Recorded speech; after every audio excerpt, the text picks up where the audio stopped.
إياد أبو عوض، روسيا اليوم.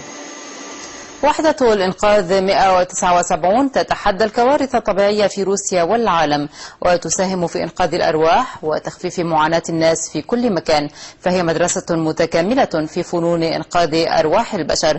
التقرير التالي من مراسلنا رمزي حسين يأخذنا في جولة مع هذه الوحدة. الوحدة 179 وحدة خاصة من قوات وزارة الطوارئ الروسية، تعد الوحيدة من نوعها، تقوم بإطفاء الحرائق وأعمال الإنقاذ أثناء الكوارث الطبيعية الكبرى مثل الزلازل والبراكين والأعاصير والفيضانات.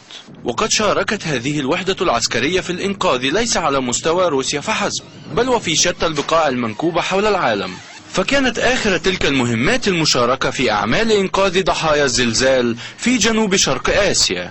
تراكمت لدى هذا الفريق خبرة كبيرة على مدار السنين، جعلته محل ثقة في دول كثيرة تؤثر التعاون مع روسيا في هذا المجال.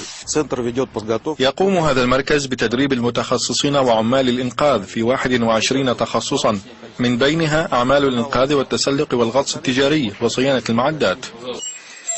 وتقوم هذه الوحدة بتدريب عمال الإنقاذ التابعين لوزارة الطوارئ الروسية على أعمال الإنقاذ المختلفة، وتشمل دوراتها التدريبية أعمال الاقتحام والإنزال وإنقاذ الغرقى وضحايا العواصف والزلازل والفيضانات وحوادث الطرق.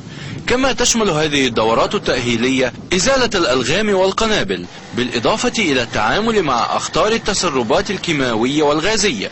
يتم اختيار المتدربين بعناية تامة نظرا للإقبال الشديد من قبل الأجهزة الحكومية والدول الصديقة، وكذلك لمحدودية الأماكن المتاحة سنويا. أما من حالفه الحظ فيرى في هذا المركز التأهيلي فائدة عظمى لحياته المهنية.